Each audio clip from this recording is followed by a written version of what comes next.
Львы жаждут мщения, если враг их землю топчет и тиранит. Едва он к ним направит шаг, пылая кровь башкира прянет. И если смертный бой с врагом, подобно грому, грозно грянет, под грязным вражьим сапогом башкира честь лежать не станет. Башкортостан, страна услад, бесценный клад, нетленный сад, где лев по имени Башкир родился и увидел мир. Когда сотрясется земля своим сотрясением, и изведет земля свои ноши, и скажет человек, что с нею, и в тот день расскажет она свои вести, потому что Господь твой внушит ей. В тот день выйдут люди толпами, чтобы им показаны были их деяния, и кто сделал навес пылинки добра, увидит его, и кто сделал навес пылинки зла, увидит его. Что есть зло? Что есть добро? Говорят, добро от Бога, а зло от дьявола. Но если Бог всемогущ, то почему Он допускает зло и существование падшего ангела, сатаны, Люцифера, Иблиса, шайтана? И есть ли выбор у несчастного двуногого существа, выбор между злом и добром? Кто-то говорит есть, кто-то нет, ибо все уже предопределено, в том числе земная миссия каждого из нас.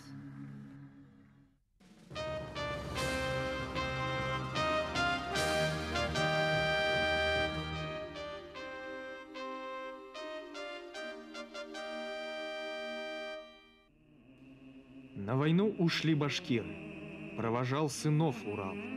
Впереди на аргамаке Шеймуратов, генерал. Из песни «Генерал Шеймуратов».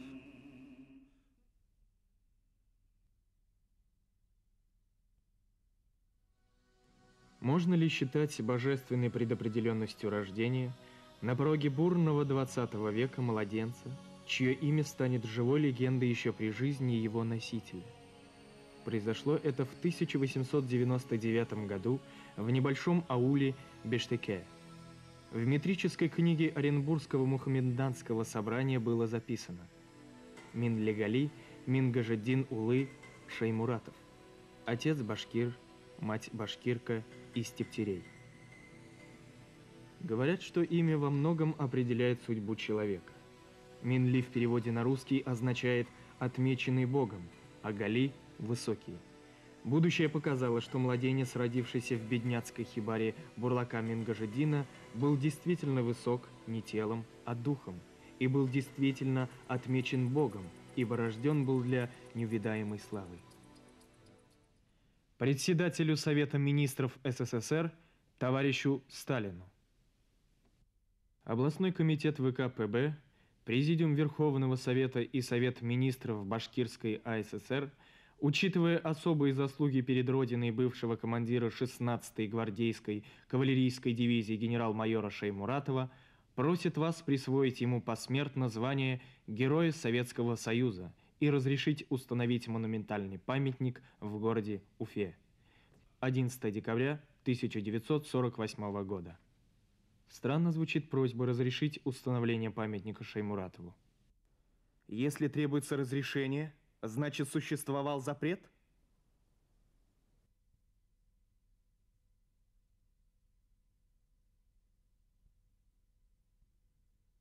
Истинно говорю вам, что трудно богатому войти в Царство Небесное. И еще говорю вам, удобнее верблюду пройти сквозь игольные уши, нежели богатому войти в Царство Божие. Далеко не сытое детство Минлегали проходило на улицах и в окрестностях родного аула. Сорванец-мальчишка, атаман и заводила всех деревенских пацанов, уже тогда получил прозвище Утаянмай Хауза Батмай. То есть в огне не горит, в воде не тонет, которое в будущем станет одним из самых ярких эпитетов стихов песни «Шеймуратов, генерал». Когда будущему генералу было 10 лет, у него умерла мать, а отец, подорвавший здоровье бурлачеством, совсем сник. Так что Минлегали с братом Ахмед Гиреем пришлось самим думать о хлебе насущном. Надо ли говорить, что о надеждах на светлое будущее не могло быть и речи? Не было ни состояния, ни образования. В своей биографии Минлегали впоследствии напишет: в 1910-12 годах с перерывами 4 месяца учился в сельской школе. Чтобы как-то прокормиться, Минлегали батрачит у богатеев своего аула, а затем идет по стопам отца, подается в Уфу, устраивается матросом-грузчиком на пароход «Урал» Бельского речного пароходства судовладельца Якимова. Работая на пристани, Минлегали, наверное, думал, что быть бурлаками и грузчиками на Белой – предопределение всех Шаймуратовых. Так жил его отец, так живет он, так будет жить его сын. Между тем, в Петербурге произошло событие, которое в корне изменило жизнь Шаймуратова. В северной столице произошла революция, ее волны в форме гражданской войны докатились до Урала. 12 апреля 1919 года Минлегали Шаймуратов был мобилизован в Белую армию Колчака, но, как явствует из документов, от службы все же уклонился. Да и могло ли быть иначе? С нынешней тенденцией идеализации императорской России он бы не согласился, поэтому слова «свобода», «равенство», «братство» были для него не пустым звуком. 18 июня 1919 года, когда Уфа была очищена от белогвардейцев, Минлегали добровольно явился в военкомат и вскоре был зачислен в 270-й Белорецкий стрелковый полк красноармейцев.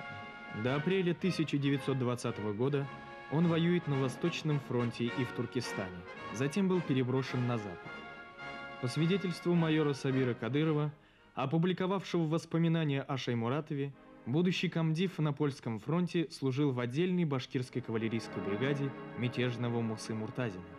Однако в послужной карте, заполненной в 1938 году, этот факт умалчивается. Объяснение этому найти несложно. В 1937 году Муса Муртазин был расстрелян в застенках ГПУ. Сталин не мог ему простить его бунтарской деятельности и национал-автономистских взглядов.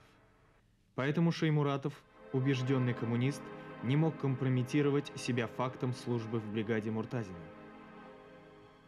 Шаймуратов служит у Буденова, сражается на Тамбовщине с отрядами Антонова.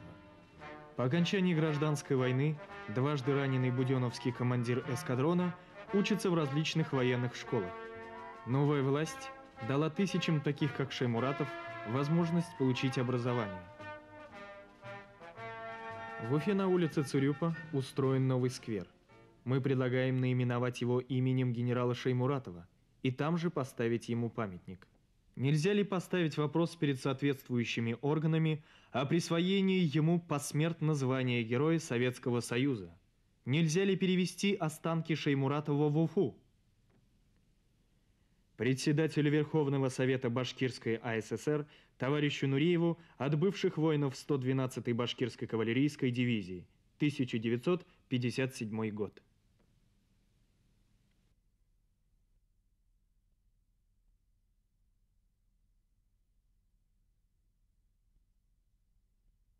Поистине, фараон превознесся на земле и превратил ее народ в партии. Ослабляя одну часть из них, он убивал их сынов и оставлял в живых жен. Поистине он был из распространяющих порчу. Жизнь Шаймуратова является одной из самых загадочных страниц нашей истории. Многие факты его биографии зашифрованы ничего не значащими строками. В его послужной карте записано, что с 25 по 30 год Шаймуратов являлся курсовым командиром Объединенной военной школы имени ВЦИК Московского военного округа. Но живые свидетельства говорят о другом. Минлегали Шаймуратов, командир эскадрона, начинает службу в кремлевской охране. С 1925 года командир полка кремлевской охраны до 30 года включительно. 7 лет охранять в Кремле, Кремль охранять, Кремль, фактически Кремль кто тогда? Ведь Сталин был. Вот. Это надо быть человеком, ой-ой-ой. Мы считаем, что он победил Сталина. Сталин ведь более 40 тысяч офицеров, генералов кончал, а Шаймуратов выжил, значит, он переборол его. Анвар Хатыпович Насыров, командир эскадрона 313-го полка 112-й башкирской кавалерийской дивизии, гвардии старший лейтенант запаса. Войну встретил в 1941 году в битве под Москвой. Во время гражданской войны второй человек партии большевиков Лев Троцкий выступил с идеей перманентной революции, предлагая красногвардейским натиском разносить пламя революции в зарубежных странах. Но поражение Красной армии у стен Варшавы в период польской кампании убедило руководство партии в том, что пролетариат европейских государств вовсе не собирается свергать своих буржуев. Сталин учел левацкие перекосы Троцкого и впоследствии перешел к тактике мягкого экспорта социалистической революции. В 1931 году Япония вторглась на территорию Китая и оккупировала значительную часть страны. Молодой Мао Цзэдун создает Красную армию Китая и начинает войну как против японцев, так и против буржуазного правительства партии Гоминдан. Компартия Китая – необходимы оружие и специалисты. В 1934 году Шаймуратов заканчивает с отличием военную академию имени Фрунзе и по решению руководства переходит в распоряжение разведуправления Красной армии. В послужной карте после 1934 года значатся туманные записи «Находился в длительной командировке». Что же было на самом деле? Большевики еще в 1919 году посылали в Турцию члена башкирского правительства Шарифа Манатова для помощи турецким леворадикалам в организации коммунистической партии. Тогда эта затея не увенчалась успехом. Сталин, мечтавший о мировом господстве, решил попытать удачу вновь. Поэтому в 1934 году он отправляет в Турцию Шаймуратова, чтобы тот выяснил обстановку и шансы на усиление влияния Советского Союза. К счастью, шансы были невелики, и Минлегали возвращается обратно в Москву, где его ждет новое задание отца народов. В 1935 году направляет его Сталин, кому вы думаете? Мао Цзэдуну, военным атташе. Сталин знал, кого направлять в Китай. Это же атташе только назывался, он же разведчик. Он был в разведке зоргом. Его в 1938 году первую награду получил за Китай, в 1938 году орден Красного Знамени. Какого рода разведдеятельность он в Китае выполнял? Это, я прямо должен сказать, знает только Аллах Тааля. Нигде ничего все время держали в секрете. Какую он работу выполнял, даже не давали данные. Мугин Каримович Нагаев, командир противотанковой батареи 101-го конного артиллерийского дивизиона 112-й башкирской кавалерийской дивизии гвардии майор запаса, прошел вместе с дивизией от реки Демы до реки Эльбы. Деликатная командировка в Китай потребовала от Шаймуратова знания языка страны, и он со свойственной ему энергией берется за сложный китайский язык. В его послужной карте отмечено: владеет уйгурским, китайским, казахским, английским языками. А вот перед нами русско-китайский разговорник, составленный рукою разведчика Минлегали. Как аккуратно выведены чернилами китайские иероглифы. Для кого-то это китайская грамота в ироничном смысле, а для Шаймуратова язык общения с китайскими солдатами. О характере его деятельности в Китае сообщает скупая строчка из автобиографии. Находился в оперативной командировке в Синьцзяне, то есть в Западном Китае, где непосредственно руководил боями. В 1937 году Шаймуратов возвращается из Китая в Москву. На гражданке выглядит совершенно иначе. Ему не чужды изыск и фронтоватость. Из воспоминаний дочери Шаймуратова Октябрины. Я даже чувствовала себя очень неловко, потому что отец был очень хорошо одет и выделялся среди всех. Однажды слышала, как ребята во дворе говорили: «Вот идет иностранец». Он действительно напоминал иностранного дипломата. Во время очередной командировки в Китай воина-интернационалиста, дипломата и разведчика постигает большое разочарование. Его жена Елена Степановна Утешева, не дождавшись, уходит к другому. Жена с дочерью ушла. Жена ушла. Вышла замуж какому-то полковнику. Вот Октябрина, который вот этот сейчас Рига живет. А здесь осталась подруга жены Ольга Павловна. И он начал жить с этой Ольгой Павловной. А первая жена ушла. Не стала ждать Шаймуратова. Вот история. Ну, ему и с женой жить-то некогда. Опять началась война. Опять здесь. Вот.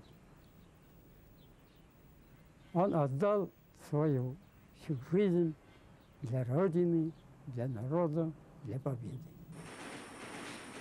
Революцию замысливают романтики, совершают фанатики, а ее плодами пользуются негодяи. Понимал ли Шаймуратов, что революция давно завершилась, что фанатики ленинской когорты давно ушли в прошлое и наступило время негодяев?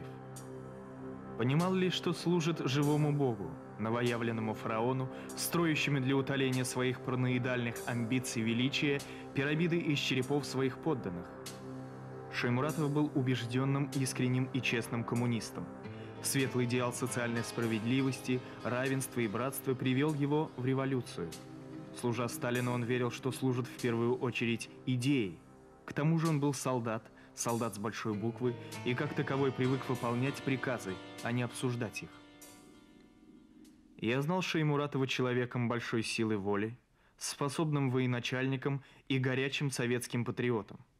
В дни тяжелой борьбы с немецко-фашистскими захватчиками он проявил себя умелым организатором и командиром кавалерийского соединения, неоднократно показывая примеры личного мужества, доблести и геройства. Поддерживаю ходатайство Башкирского обкома КПСС и Совмина Башкирской АССР о присвоении посмертно звания Героя Советского Союза генералу Шаймуратову. Семен Буденный, 1958 год, в Центральный комитет КПСС.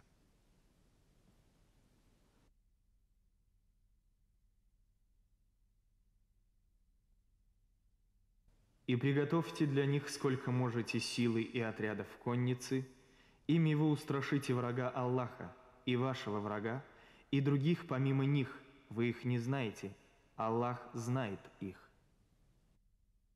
22 июня 1941 года фашистская Германия напала на Советский Союз. Гитлер с его человеконенавистнической идеологией явился миру как воплощение коранического даджаля, то есть антихриста. Нацистская чума грозила уничтожить человечество. Фараону и мучителю собственного народа Сталину выпала миссия поднять своих подданных и сломать хребет зверю из бездны. Достойный вклад в дело разгрома гитлеровской Германии внес генерал Шаймуратов и 112-я башкирская кавалерийская дивизия. Войну Шаймуратов встретил в битве под Москвой, где командовал полком в корпусе генерала Даватова. В конце 1941 года Минлегали Мингажетдиновича вызвали в Генштаб и спросили: «Михаил Михайлович, вы какой национальности?» «Башкир. Ваши земляки организовывают добровольческую кавалерийскую дивизию. Ей нужен командир». Шаймуратов прибывает в Уфу, где на станции Дема шло формирование 112-й и 113-й башкирских дивизий. Шаймуратов очень напряженно создал обстановку по формированию. Скорее фронт не ждет. Вот он нам говорил: обучайте людей. Причем на каждом совещании учите людей. Чем больше вы научите, меньше будет потерь, вам же с ними легче будет воевать. Когда мы, пехотинцы, приехали, Кусимов заставил Шаймуратов: вот этих лейтенантов научи быть циркачами. Циркачами, значит, как с лошадьми, как циркачи, что мы были. И вот в течение месяца Кусимов нас действительно сделал Мы, вот это называется ножницы, когда с одной стороны лошади перепрыгиваешь, седло держишь руками и вот ноги бросаешь то в ту, то эту сторону. Или на ходу лошадь идет рысью, сзади прыгаем на лошадь, садимся на это. Не так, как вот иногда тебя сзади толкает, садишься на седло. Нет, вот научил Кусимов нас. Ну, мы как деревенские мальчики умели верхом ездить, но не по-кавалерийски. Вот по-кавалерийски научили нас. Вот потом я помню, Кусимов сам рубил двумя саблями вот эту лозу, рубил. И вот, когда я был начальником полковой школы в Турдее, я своих уже будущих командиров отделений тоже, значит, тихонько начал двумя руками рубить лозу. Я говорю, вот как надо рубить, как саблю держать. 22 марта 1942 года 112-й башкирской кавалерийской дивизии было вручено Красное Знамя Президиума Верховного Совета БАССР. В царской России башкиры, наряду с казаками и калмыками, являлись военнослужилым сословием. Существовало даже башкиро-мещерецкое казачье войско. Помня об этом, казак-маршал Буденный и инспектор кавалерии калмыцкий генерал Ака Иванович Городовиков настояли, чтобы обмундирование башкирских джигитов было казачьим, головной убор папаха кубанка и брюки с лампасами. В апреле 1942 года 112-я башкав-дивизия была выдвинута на Брянский фронт. «Здравствуй, милая моя Олег», – писал Шаймуратов в Москву своей жене Ольге Павловне по дороге на фронт. «Вот мы и в пути. Досадно, бесподобно досадно, что не могу заехать. Крепко целую, твой Михаил.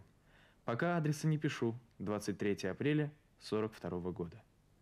Личность Шаймуратова источала необыкновенную харизму. Глядя на него, даже робкий становился героем. Солдаты его боготворили, а его клич «Потомки Салавата отступать не умеют» сразу был подхвачен командирами всех уровней и стал крылатым, таким же, как «За Родину, за Сталина». Шаймуратов обращался к нам в июле 1942 года. Не проиграть первый бой. И действительно, фашисты наступали на Воронеж. Июль 1942 года. Мы оборонялись. В районе села Борки у реки Алым. Атаковала 82-я пехотная дивизия «Мертвая голова». Мы потом узнали, в составе этой дивизии 14 тысяч, а в нашей дивизии всего 4 тысячи. То есть 3,5 раза превосходит силы. Они шли во весь рост, с автоматами в руках, папиросами в зубах. Мы косили их, стреляли из пушек. Падали, но задние ряды шагали через них. Даже река Алым маленькая стала красной от крови. Вот эта ожесточенная схватка врагом в течение 3 месяцев продолжалась. Июнь, август, сентябрь. Мы с честью выдержали, выполнили указания своего любимого Шаймуратова не проиграть первый бой. И мы не проиграли. Я помню, наш полк размещался первое время поселок Сафоновка. Я остановился на квартире у одного учителя.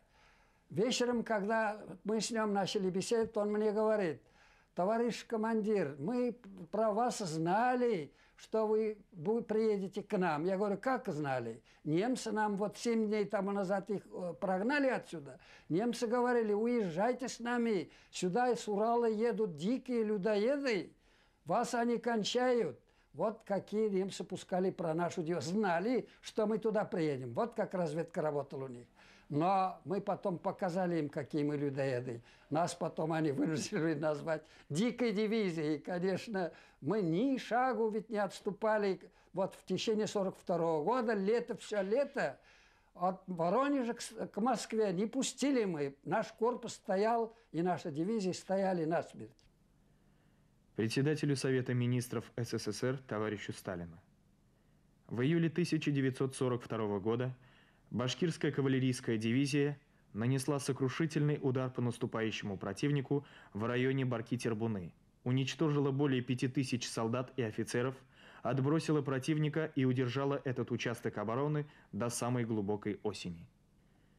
Примечательно, что после передислокации башков дивизии на Юго-Западный фронт немцы смяли оборону советских войск на участке, где башкирские джигиты стояли 3 месяца, не сделав ни шагу назад. В ноябре 1942 года советские войска под Сталинградом перешли в контрнаступление. 112-я башкирская кавалерийская дивизия получает приказ завершить окружение группировки Паулюса. Накануне рейда полковник Шеймуратов получает очередное воинское звание. Теперь он генерал-майор. Совершив 500-километровый марш, башков-дивизия в составе 8-го кавалерийского корпуса прорывает оборону немцев и начинает движение к крупному железнодорожному узлу станции Обливская, чтобы перерезать сообщение между Сталинградом и Ростовом. 21 ноября произошла знаменитая конная атака позиций противника, состоявшего из немецкой танковой и румынской королевской дивизии. Башкирские джигиты зарубили около 1000 гитлеровцев. Здравствуй, дорогая Олечка. Извини меня, давно не пишу тебе. Знаешь, родная, или некогда, или невозможно. Все время находимся в движении. Чертовски соскучился и устал. 10 декабря 1942 года. Башкирский джигит. Судьба твоего прекрасного Урала решается в степях Дона. Убей немецкого захватчика. Такими призывами начинались передовицы дивизионной газеты «Красные конники». И воины башкирской дивизии на деле показывали чудеса военной доблести. Так сержант Мендлегалям Нарынбаев во время одного боя лично убил 36 немецких солдат и офицеров. А когда у него кончились патроны, схватил камень и размозжил голову последнему из нападавших фашистов. В новогоднюю ночь наступающего 1943 года отважные воины Башкортостана перерезали кинжалами и саблями около 400 пьяных немцев, беспечно праздновавших Новый год, и захватили станцию Обливская. Паулюс был полностью окружен и вскоре капитулировал. Родная Оленька, мой друг, ты спрашиваешь, как я встретил Новый год? Отвечаю, встретил прекрасно, с большими результатами. Захватили 400 веселеньких фрицев и столько же уничтожили. В этой дивизии не медохрышки были, а отобранные люди. Здесь председатели колхозов, председатели сельсоветов, работники прокуратуры. Из дивизии, одну дивизию создали ведь. Подобрали самых лучших людей в эту дивизию. Поэтому немцы боялись. Ночью они не любят воевать. Ночью брали пленных, они писали записки. Не приходите к нам ночью, и мы к вам не будем ходить. Нашу дивизию они называли дикими дивизиями. Иноземцами называли. А в тылу врага говорили, за листовку бросали. Вы не пошли по пути Салавата. Салават воевал против русского народа. А вы воюете вместе с русским народом. А ведь Салават против русского народа не воевал, он воевал против царя. Вместе с русским народом. Против царя воевал. Они, значит, нас хотят завести в заблуждение. Сдавайтесь, поверните оружие против русских. Идите, мол, по пути Салавату. 10 февраля 1943 года башкирская кавалерийская дивизия в составе 8-го корпуса двинулась в роковой рейд в тыл противника, чтобы оттянуть силы немцев от Ворошиловграда и дезорганизовать снабжение гитлеровских фронтовых частей. Фельдмаршал Манштейн в книге «Утерянные победы» писал: одному кавалерийскому корпусу удалось прорваться до важного железнодорожного узла Дебальцево, который лежал глубоко в тылу правого фланга первой танковой армии. 14 февраля немцы были выбиты из Ворошиловграда, за что 112-я башков-дивизия получила высокое звание гвардейской. Кто мог всего лишь год назад, когда дивизия формировалась на станции Дема, предположить, что добровольцы, съезжавшиеся со всего Башкортостана, станут гвардейцами, то есть элитой Красной армии. И в этом нельзя не видеть личной заслуги Шеймуратова. Между тем, то роковое утро, когда Минлегали Мингажидинович шагнул в вечность, неумолимо приближалось. Корпус все еще был в окружении в районе станции Чернухино, а его командир генерал Борисов постоянно поручал Шеймуратову самые сложные и почти безнадежные операции, ибо последний был умнее, грамотнее и решительнее. Из показаний бывшего начальника особого отдела Башкавдивизии майора Михаила Кузнецова.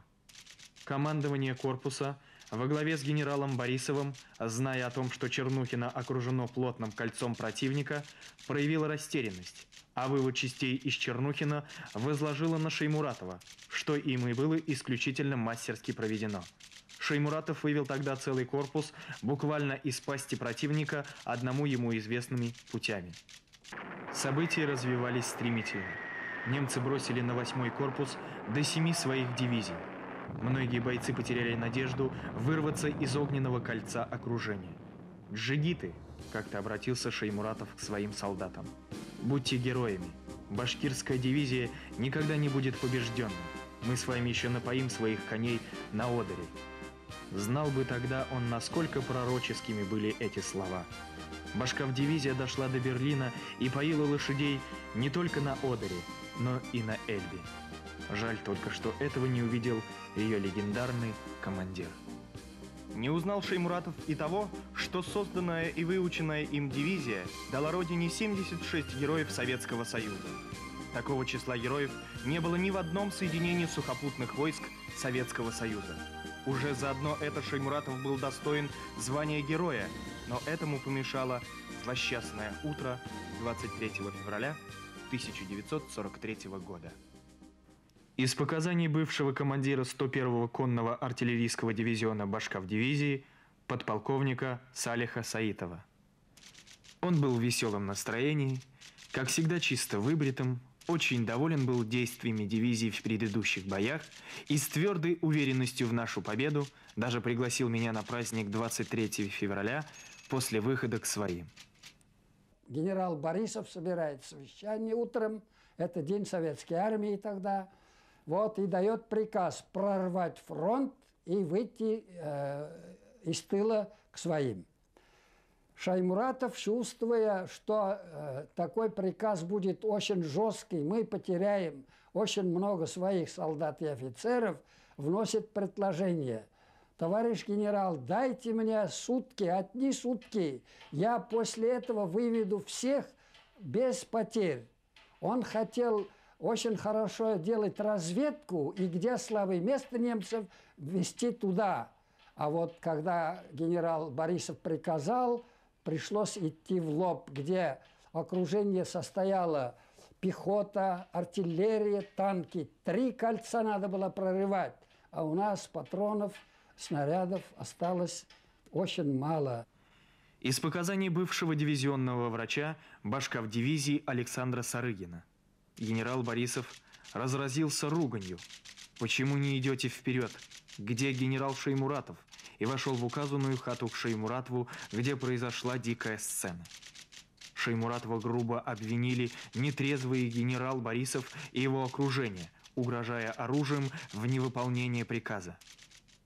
Подняв дивизию на коня, Шеймуратов отдал свою последнюю команду – вперед, за родину, за Сталина. Как и следовало ожидать, башкирские кавалеристы наткнулись на крупные силы немцев.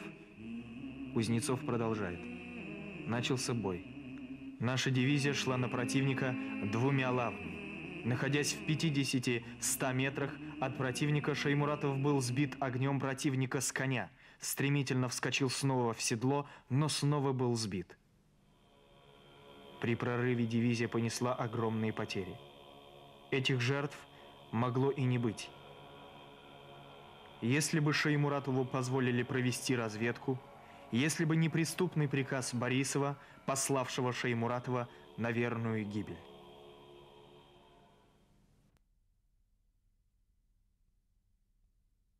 Истинно говорю вам, никакой пророк не принимается в своем отечестве. В его послужной карте позорным клеймом вывели: пропал без вести. хотя имелось множество свидетелей его гибели. В 1948 году на место гибели Шаймуратова из Уфы выехала специальная комиссия, и вновь были получены неопровержимые доказательства его гибели. Деревенские пожилые люди потом рассказывали, когда комиссия правительственная из Башкирии после войны приехала, мы, говорит, утром другой день этих боев похоронили одного большого начальника монгольского телосложения. Лицо, говорит, монгольское было. И вот когда наши ветераны, участвующие в этих боях, приехали из правительственной комиссии, в составе которой были и врачи, открыли могилу, где показали, что вот где этот был похоронен большой начальник, сразу по одежде узнали, что это генерал Шаймуратов. Даже генерал Борисов ходатайствовал о присвоении Шаймуратову звания Героя Советского Союза посмертно, хотя его раскаяние было сродни раскаянию Иуды Искариота, сначала предавшего Христа, а затем удавившегося в петле. Но и это не сдвинуло дело с мертвой точки. Не помогли и письма Буденова в ЦК. Нами тщательно изучены материалы о смерти генерал-майора Шаймуратова, собранные в свое время специальной комиссией. По этим материалам нельзя утвердительно сказать об обстоятельствах гибели Шаймуратова. Зав. Отделом обкома КПСС Шипов. 20 июля 1957 года. С таким циничным небрежением к заслугам прославленного генерала относились чиновники разных уровней, знавшие войну лишь по кадрам кинохроники. О Шаймуратову много говорили. Шаймуратову говорили предатель. Вот. Почему? Кому-то было интересно. Такой славной дивизии опорочить. Кому-то было интересно. Вот. Опорочить, ликвидировать, потом сказать, не было такой дивизии, не было такой башкирской дивизии. И сколько раз я уже, мне говорили, большие руководители, не было башкирской дивизии. Тогда мы приносили приказ Сталину, вот, организовать точно башкирские кавалерийские дивизии. Номера 112, 113, Сталин, Штеменко. Все. На родине джигитов башкирской кавалерийской до сих пор нет памятников напоминания об их подвигах. А Шаймуратову, несмотря на многочисленные обращения ветеранов, в Москве и поныне отказываются присвоить звание героя. Его неупокоенный прах, прах солдат башкав-дивизии из братских могил Украины, до сих пор взывает к нашим сердцам.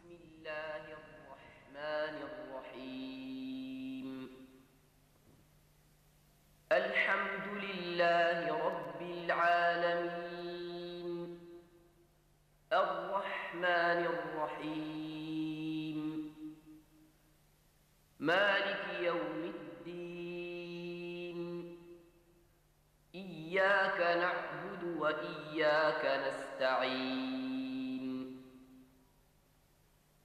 اهدنا الصراط المستقيم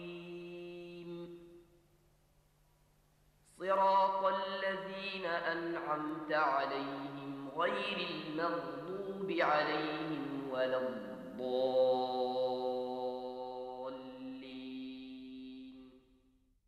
Спи спокойно, генерал.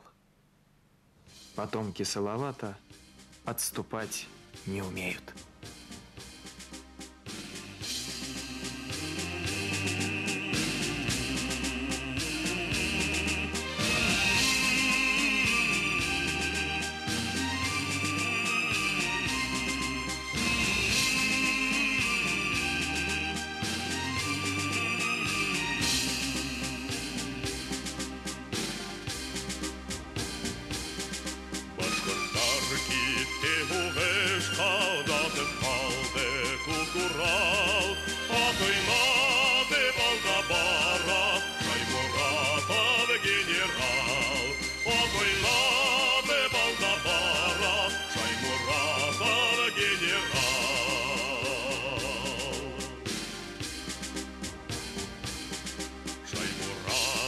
Яукарена душмандарде келит икән. Утаянмай, һыуҙа батмай, май батырҙа ир икән.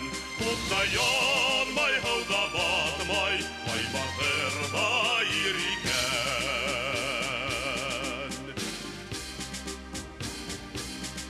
Ватан өсөн йән ҡыҙғанмай, һинең улдарың Урал. Шулар